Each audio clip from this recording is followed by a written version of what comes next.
안녕하세요. 오직 리프팅만을 위한 TV 미네르바TV의 정육재 원장입니다.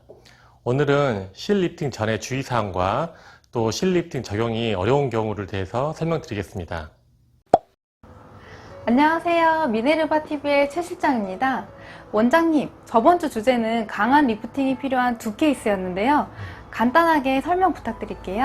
저번 주에 강하게 리프팅해야 될 두 케이스가 있는데, 이제 정상적인 경우는 이제 리프팅을 쉽게 되는데, 예를 들면 이제 절개법을 해서 거상술을 해가지고 리프팅한 경우는 이제 피부 유착이나 또 안에 섬유화 현상이 돼 있고, 또 피부 자체가 딱딱하기 때문에 리프팅 하기가 조금 힘들다. 그래서 좀 강하게 해야 된다. 라는 거고, 두 번째는 이제 안면 윤곽이나 이제 사각턱 절제술, 광대뼈 축소술을 한 다음에 이제 골격이 작아진 경우는 이 겉에 있는 피부가 여유가 생겨서 처지기 때문에 무너지는 거죠. 처지는 게 아니고 무너지는 거기 때문에 좀 리프팅이 좀 힘들고 조금 이제 더 강하게 해야 된다라는 겁니다. 그래서 이번 시간은 뭐죠?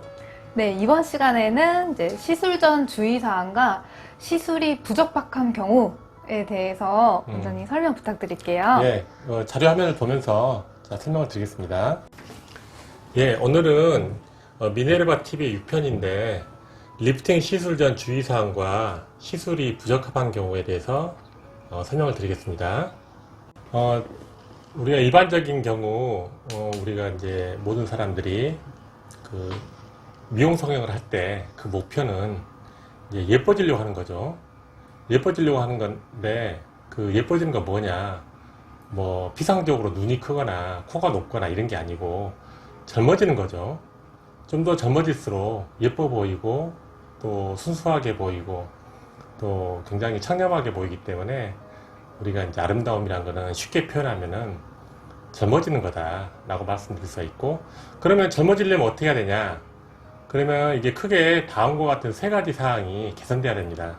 첫 번째는 이제 피부가 처지겠죠. 이제 나이가 먹고 노화가 되고 또 스트레스 받거나 음주나 흡연 여러 가지 질병이나 이런 이유로 인해서 또 이렇게 피부가 처지고 주름이 생깁니다.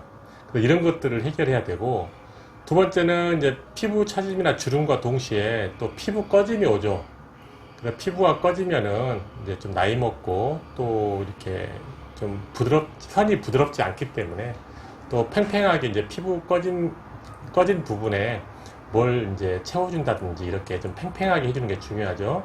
세 번째는 이제 피부 착색입니다. 이걸 해결해야 되는데, 이제 나이가 먹으면은 이제 검버섯이라든지 아니면 기미, 그 다음에 주근깨, 그 다음에 흑자 같은 이런 것들이 이제 점 같은 게 많아지고 이제 피부에 어떤 반점들이 많이 생기기 때문에 이런 걸 해결하면 이제 젊어져 보이는 거죠. 다음 보겠습니다. 다음 자료 화면과 같이 이렇게 시술 전과 후의 사진인데, 이렇게 나이가 먹게 되면은 이게 눈밑 주름이라든지 그 다음에 팔자 주름, 그 다음에 입가 주름, 또 목도 처지겠죠. 이런 주름이 생기고, 그 다음에 이렇게 꺼집니다. 피부가 이렇게 꺼지고, 이렇게 관자놀이도 꺼지고, 우리 이제 악광대도 이렇게 어떤 팽팽하게 귀족볼이 되는 게 아니고 밋밋하게 이렇게 꺼지는 거죠. 그래서 좀 입체감이 떨어지고. 그래서 이제 이렇게 시술 후 사진과 같이 어떤 꺼진 데는 지방 이식을 해서 채운다든지, 필러를 넣는다든지, 아니면 이 주름, 입가주름이나 이렇게 팔자주름이나 이 주름을 또 해결해야 되고, 또 피부가 깨끗하게 젊어 보이려고 어떤 이제 기미라든지 어떤 검버섯 같은 거를 예를 들면 스킨케어, 레이저 같은 스킨케어 등을 해서 이제 해결을 해주면은, 개선을 해주면은 훨씬 젊어 보이겠죠.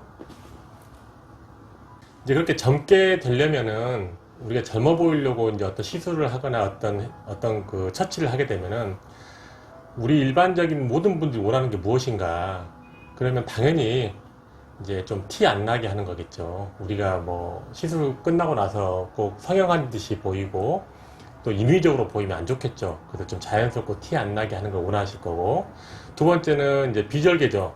절개를 원치 않으시는 거죠. 대부분은 굳이 절개를 원해서 하신다는 분들 많지 않겠죠. 두 번째는 이제 또 시술이 끝나면 빠른 회복이 되거나 또 크게 붙지 않게 보이는 게 좋겠죠. 그래서 이제 빠른 회복, 그 다음에 또 안전해야 되겠죠. 부작용 없이 안전해야 되고 또 효과적이야겠죠.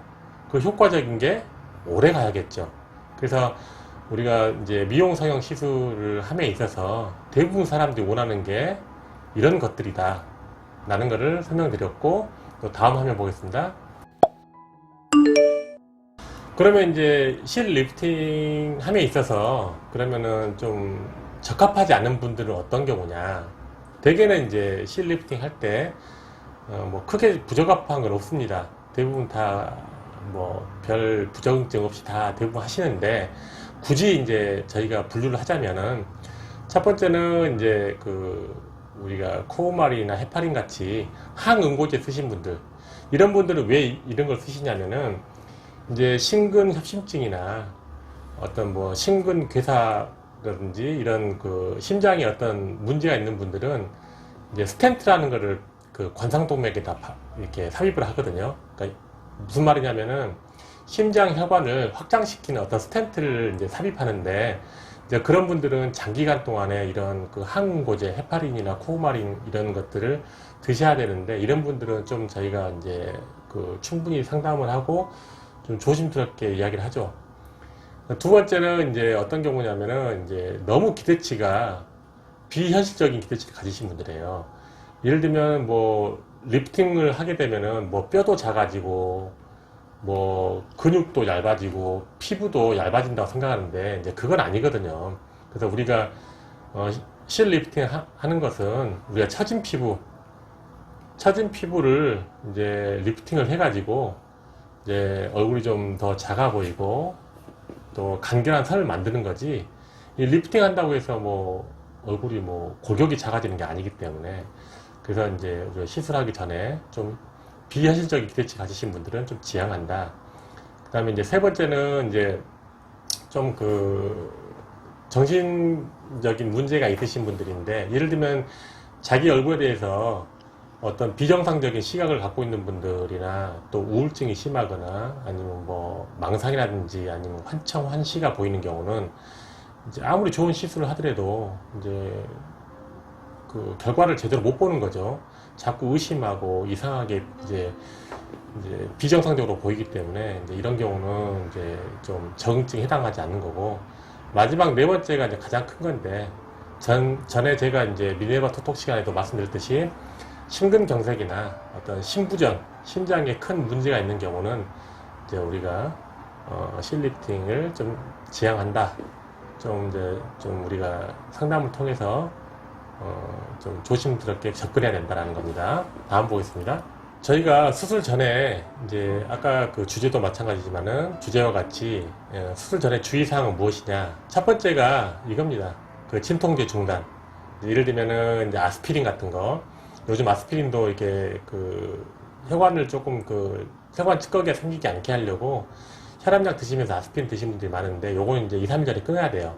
그 다음에 뭐 브루펜이라든지 아니 뭐 개보린 같은 거, 이런 그 진통제를 드신 분이 있는데, 이런 거는 이제 수술 전에 1, 2주 전에 끊으셔야 되고, 두 번째는 이제 혈액순환제 요즘 많이 드시잖아요. 뭐 혈액순환제, 뭐 오메가 3 같은 거, 그 다음에 뭐 와인도 많이 드시고, 그래서 이런 것들은 이제 드시게 되면은 이제 좀 쉽게 먹는다든지 출혈이 생긴 걸 유발하기 때문에, 그리고 음주, 흡연, 이런 이 두 가지는 또 회복을 또 지연시키죠. 그래서 잦은 음주와 흡연은 좀 삼가해야 되고, 세 번째는 이제 종합 비타민제나 고용량 비타민 C 한약 같은 것도 좀 멍들거나 혈액순환이 잘 되게 하는 거기 때문에 멍들 수 있고 또 출혈을 유발할 수 있기 때문에 이제 이러한 것들도 좀 2, 3주 전에 끊으면 좋다라는 거고, 또 네 번째는 이제 좀 특이한 경우인데, 그 이런 경우 많이 저희가 그 경험한 적 있거든요. 어디 뭐 목포나 부산이나 어떤 이제 뭐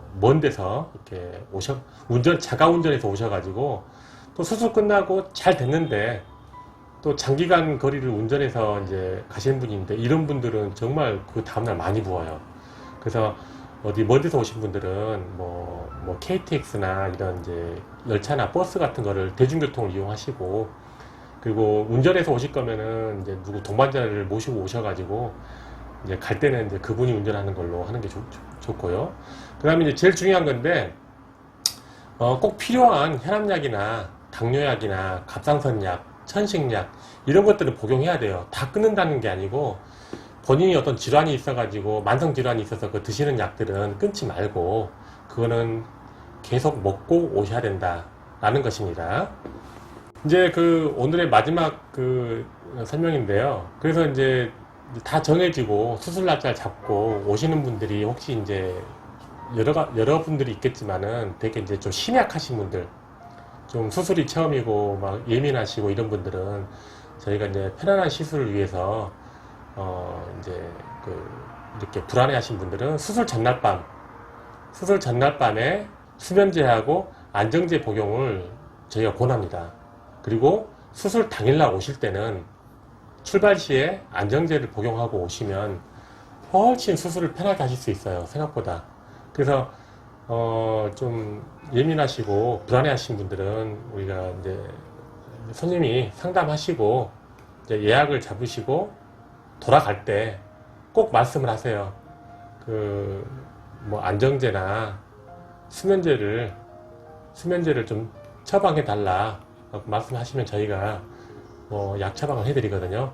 그래서 오늘 내용은 시술 전 주의사항과 시술이 부적합한 경우에 대해서 설명드렸습니다. 네, 오늘은 실 리프팅 수술 전 주의사항과 실 리프팅이 부적합한 경우에 대해서 원장님이 설명을 해주셨는데요. 다음 내용은 실 리프팅 후 주의사항에 대해서 원장님이 설명을 해주실 거예요. 네, 궁금한 점 있으시면 댓글창에 써주시고요. 좋아요, 구독 꾹꾹 눌러주시고요. 그럼 안녕히 계세요.